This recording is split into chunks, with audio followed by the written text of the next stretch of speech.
All right, this is what I'm talking about, that dispensational futurists can't do math.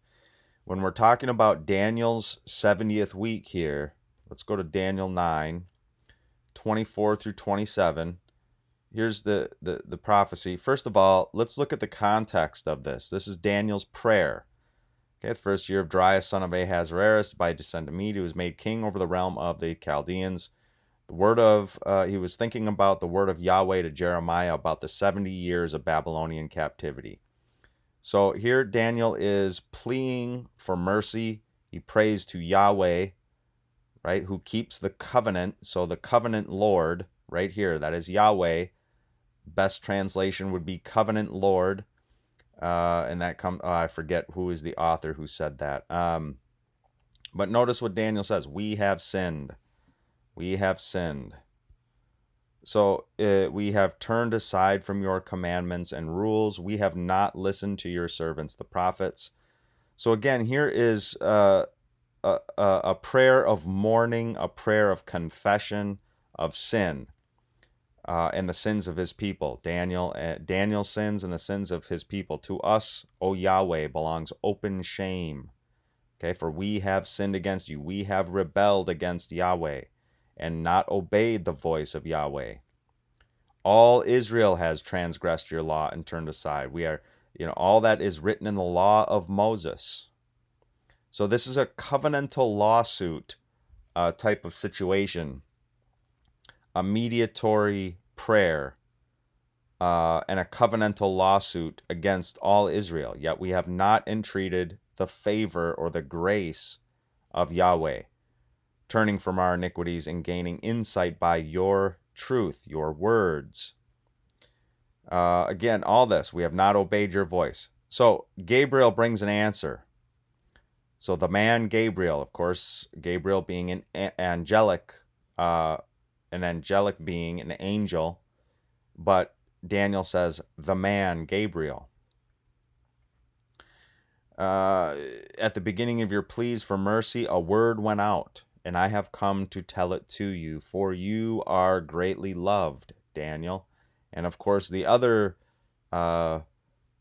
prophet, or rather in the New Testament, there would be a disciple, later an apostle, prophet even, named John, who was beloved by Christ. And here it is Daniel in the Old Testament. Of course, the Apostle John in the New Testament writes the book of Revelation, the apocalyptic book par excellence of the New Testament. Daniel, of course, is the apocalyptic book par excellence of the Old Testament. But here's the 70 weeks. 70 weeks are decreed about your people. Now, the word decreed here actually literally means amputated for, cut off for your people. Well, they're cut off from what? Well, the bigger prophecy in Daniel chapter 8. That's what this 70 weeks will be cut off or amputated from the bigger prophecy of Daniel chapter 8. And this prophecy of the 70 weeks is about your people, specifically the Jews. The Jews, so 70 weeks. And look at what all is accomplished in that time. To finish the transgression, put an end to sin, to atone for iniquity, to bring in everlasting righteousness, and to seal both the vision and prophet, and to anoint a most holy place. All this will be done in this 70 weeks period. Okay? Now, when does this 70 weeks period begin? Know therefore, verse 25, and understand that from the going out of the word to restore and build Jerusalem to the coming of an anointed one, that is a Messiah or a Christ, the Christ, a prince, there shall be 7 weeks and 62 weeks, built in troublous times. After 62 weeks, an anointed one, the Christos, the Christ, the Messiah, will be cut off. Okay? So here's what we're going to look for. The 70 weeks and the going out of the word to restore and build Jerusalem. That's how we know when this 70 weeks begins. So what do we have here in dispensational futurism? This is Dr. Thomas Ice. They the decree to restore and rebuild Jerusalem, they begin with the wrong date and decree of Artaxerxes. They go to the Artaxerxes decree of Nehemiah chapter 2 in 444 BC. And they say then 69 weeks from that brings us to AD 33. Here's the problem with their math. 69 weeks times 7 days in a week is 483 days. Okay, now in Daniel chapter 9, we are actually using, see, Daniel 9, 24 through 27. We are using the day equals year principle. So 69 weeks, 483 days, actually symbolizes 483 literal years. So all we have to do for the 69 weeks, 483 years, is add 483 years to this 444 BC date. And when we do not come to AD 33. Here's how you do it. Because we're dealing with BC, you take 483 years, and you're going to subtract that 444 date that Dr. Thomas Ice gives here, 444 BC. So you're going to subtract that from the 483 years, or the 69 weeks. And when we do, we come up to what? That's 39 AD. 38/39 AD. Well, that's way past 33 AD, isn't it? Way past 33 AD. So what is the problem here? Why can't they do the math? Well, first of all, their math doesn't add up. Okay. And then, by the way, they insert this time gap here too, before the 70th week, which will be in the future time. But this math doesn't add up at all. So, why the issue here? First of all, the insertion of a time gap between the 69th and the 70th weeks is their first major flaw. It's totally fallacious. You cannot insert a time gap into any of the time-specific prophecies of Scripture. It just doesn't work. It's not justified. Number two, that they begin with the wrong date and decree of Artaxerxes for the commencement of the 70 weeks prophecy. So we just saw that. 70 weeks are decreed about your people. Let's see. First 69 weeks have been fulfilled. The 70th week is waiting future fulfillment. 490 literal years would be the 70 weeks, but 69 weeks would be 483 years. Let's see. Is that their theory of a time gap? Okay, so they begin with the 444, 445 BC date. The second decree from Artaxerxes given in Nehemiah chapter 2, which was, by the way, I just insert my notes here, which was not a royal decree, but rather letters given in Nehemiah to repair damage that had apparently been done to a city which was already in the process of being rebuilt. Okay, Nehemiah's journey only took him 52 days to rebuild or do the repair work from the damage that had been done to the city by some overzealous Samaritans. 69 weeks, 483. All we need to do is add 483 years to 444 or 445 BC. And we come to 38 or 39 AD, which is far too late for the triumphal entry of Christ into Jerusalem, let alone the crucifixion. But here's what happens. Dispensational Futurists will then attempt to argue that the Jews used a 360-day calendar year, which would give us only 476 literal years for the roughly 476 literal years for the 69-week prophecy. That's how they try to reconcile this, you guys. The 444 to 33 AD, they say, well, the Jews used a 360-day year, and so therefore it's roughly 476 solar years because the Jews didn't reconcile their lunar monthly calendar with the solar yearly calendar. However, it is dispensational futurists who fallaciously assert that the Jews used a 360-day year strictly. In fact, for practical purposes, they did use a 360-day year, but for their actual calculations, they used a 365.25-day year. just like the regular solar cycle. They recognized that there was a discrepancy.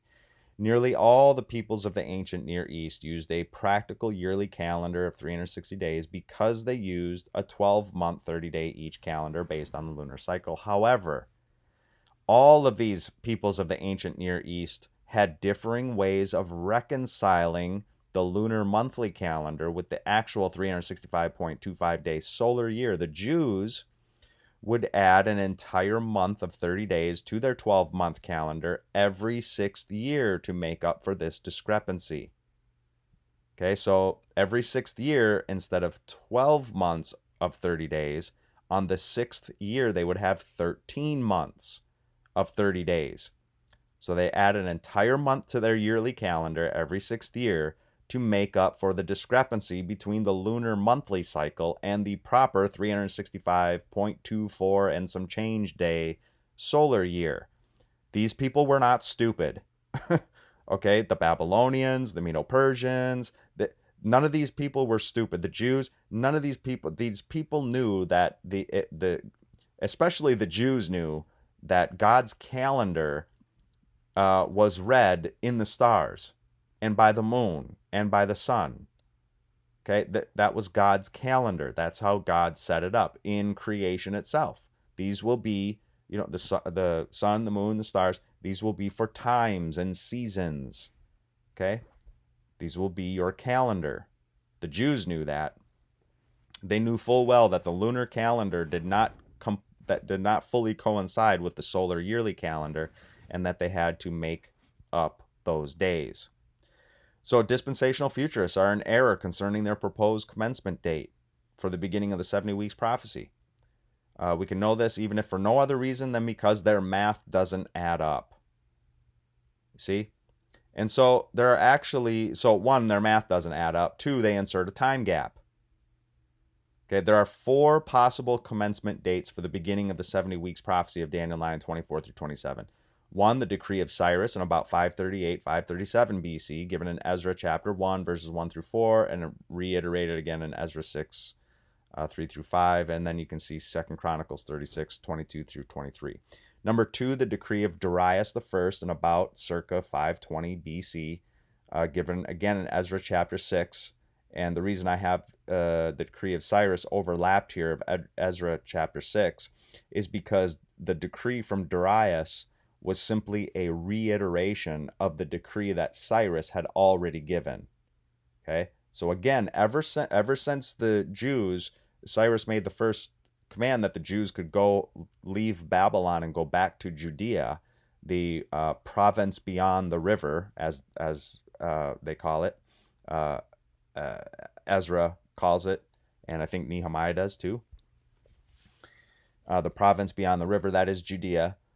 Cyrus makes the decree that they could go home and rebuild their temple. So we're going to see that Cyrus' decree was only about the temple, not the city proper. And the decree of Darius was only a reiteration of the decree that Cyrus had already given. So those are first 2 possible decrees. And then all you got to do is add the numbers. 483 years to 538 AD. It's way too early. 483 years to 520 BC. Again, it's way too early. Then you got the first decree of Artaxerxes in 457 BC. By the way, this is the correct one. Number 3 here is the correct one. Ezra chapter 7, verses 1 through 26. And then, of course, the dispensational futurists go with the second decree of Artaxerxes, given in about 444, 445 BC. Nehemiah chapter 2, verses 1 through 8.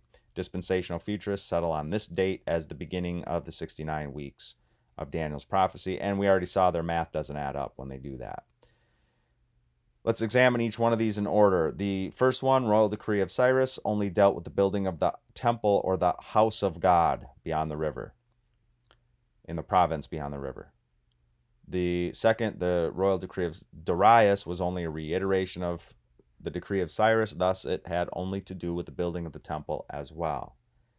Then you got the first royal decree of Artaxerxes. Now this one's important. This is the one we are going to go with. 457 BC. Just add 483 years to that, and you come to about 26/27 AD, which is the perfect time for the baptism of Jesus and the beginning of his roughly 3 to 3.5 year earthly ministry before his crucifixion, death, burial, resurrection, and ascension.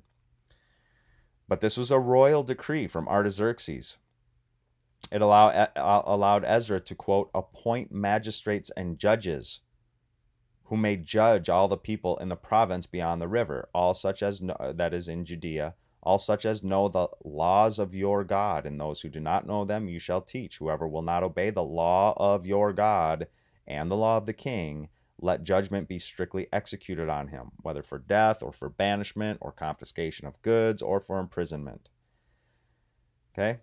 That is a royal decree to appoint magistrates and judges. This gave the Jews the most political autonomy they had had since the time of the Babylonian captivity. Okay, this was a royal decree. Now, number 4, the second decree of Artaxerxes given to Nehemiah was not an official royal decree.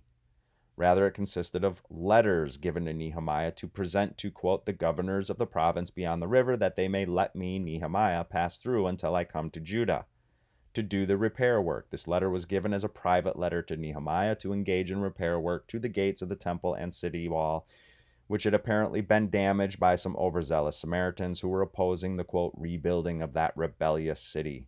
See Ezra chapter 4. But what of the talk in Nehemiah chapter 2 that says, if it pleases the king, and if Artaxerxes, and if your servant has found favor in your sight, that you send me to Judah, to the city of my father's grave, that I may rebuild it. Doesn't this decree have something to do with the rebuilding of the city? Answer, no. No. Apparently, the city had already been undergoing reconstruction for roughly 13 years before Nehemiah's appeal to Artaxerxes and subsequent mission to Jerusalem. It appears that Ezra had inferred that from the first decree made by Artaxerxes, again, a royal decree rather than simply consisting of letters given to Nehemiah to give to the governors of Judah to allow him to repair the gates of the temple and the wall of the city, it allowed Ezra not only to appoint magistrates and judges, but that these magistrates and judges would need to have a place from which to fulfill their administrative duties. And that, in fact, they had already begun the reconstruction of the city proper and not just the temple by the time Nehemiah came to Jerusalem. Nehemiah's repair work only took 52 days, see Nehemiah 6:15, hardly enough time to complete the rebuilding of an entire city. In Ezra 4, we have recorded a number of issues the Jews faced from primarily Samaritan adversaries in rebuilding not only the temple but the city itself. Again, how else would Ezra be able to appoint magistrates and judges of the people without having their administrative centers rebuilt?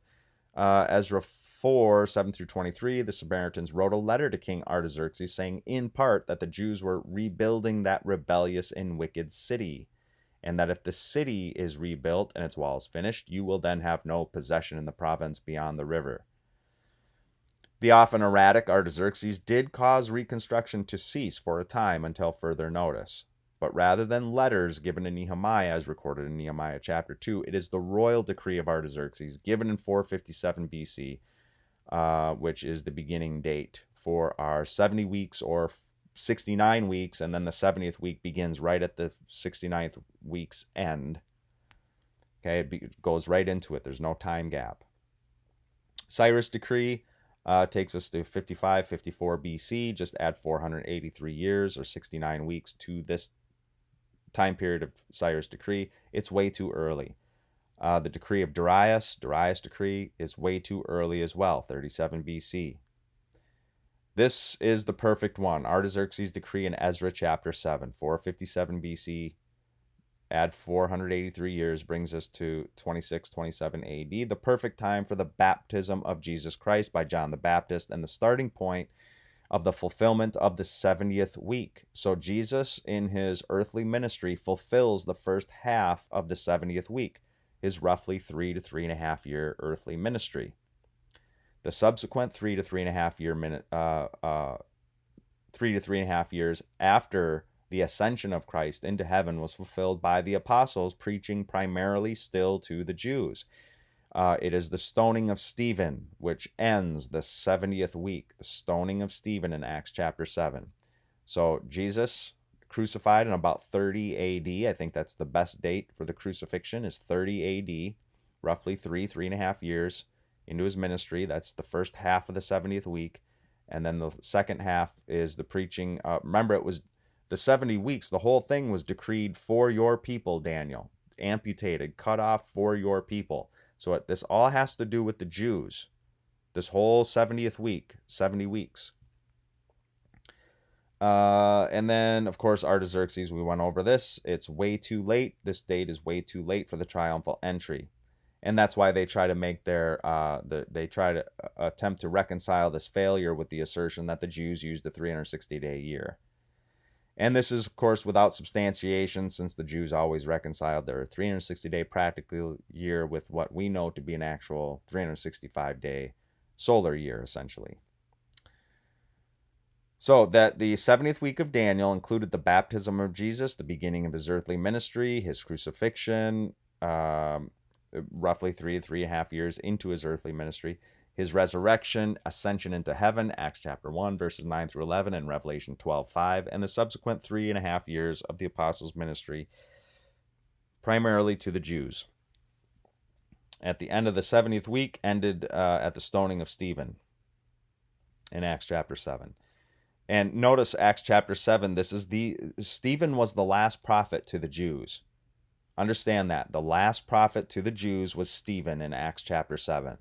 Because in that he gives a covenantal lawsuit against unbelieving Jews. Okay? So that is the 70th week. Soli Deo Gloria. This is the problem with the dispensational futurists. They begin at the wrong date and decree from Artaxerxes, and then they insert a time gap, of course, before the 70th week is said to begin. But that's dispensational futurism for you. 5 main false teachings of the dispensational futurist eschatological system. Their system of end times. 1, pre-trib rapture of the church. Those are the same event. The second advent and the rapture are the same event. They are not temporally separate events. They are not separated by a period of time, mainly of 7 years of tribulation, which is taken from a total misreading of Daniel 9:24 through 27 in the 70 weeks. And, of course, Antichrist, the modern nation state that calls itself Israel over in the Middle East, has a pivotal role to play. That is false. There is no future Mr. Diabolical. Antichrist has been around for over 1,260 years already. We know the identity of the Antichrist. Dispensational futurists don't, and preterists don't. That Christ will return at the end. Yeah, a 1,000 year on earth. A 1,000 year millennial reign on the earth. That's untrue. The millennial reign will take place in heaven for 1,000 years with the glorified saints, all the glorified saints from all time. And then after the 1,000 years, the New Jerusalem will descend down. And the wicked will be resurrected and then destroyed. But that's it. So you got Dr. Thomas Ice here. Here's another one from Chuck Missler. You can see Decree of Artaxerxes Longimanus. That is, he uses 445 BC and he brings it up to 32 AD. Again, they can't do math. Just got to add the 69 weeks of 7 days each. That's 483. Day equals year. So 483 years add to 445 BC. You don't come up with 32 AD. That's false math. So here's what they do. Oh, you times that by 360 days. Oh, see? See, there's the problem. You can't do that. Every 6th year, you have to add an entire month. You have to add an entire 30 days to this 360. Every 6th year to make this all 365. So they're operating under a false assumption here. So that's Chuck Missler. Again, Dr. Thomas Ice, dispensational futurists. Can't do math. Shouldn't be that difficult, but when you come at it with your own presuppositions all mixed up into there, you're going to run into a lot of problems. So 24 minutes. I don't know if I was too wordy or got off on a tangent, but I hope this was helpful and substantive. Again, just remember those 4 decrees. Those 4 decrees. 4 possible commencement dates: Cyrus, Darius, Artaxerxes. And again, this Nehemiah chapter 2 were letters. They were not. It was not an official royal decree. Go read Nehemiah chapter 2. It's kind of funny, actually. You get the sense that Artaxerxes Nehemiah was his cupbearer. was Artaxerxes' cupbearer. So Nehemiah, being a Jew, was the cupbearer to Artaxerxes, the Medo-Persian king, having overthrown the Medo-Persians, having overthrown the Babylonian Empire. So I think even Artaxerxes' wife comes in. Artaxerxes is like, hey, Nehemiah's like, I need to go do this repair work. He's like, well, when are you going to be back? And then I think Artaxerxes' wife comes in and she's, hey, he's got to go off to Judah and do this work. She's like, well, when are you going to be back? So it's kind of funny. They really like having Nehemiah around. So anyway, that's all I got for you. Let me know what you think in the comments down below. Substantive, not substantive? Are you following what I'm saying here? Am I making it clear? I hope I am. Talk to you soon. Soli Deo Gloria.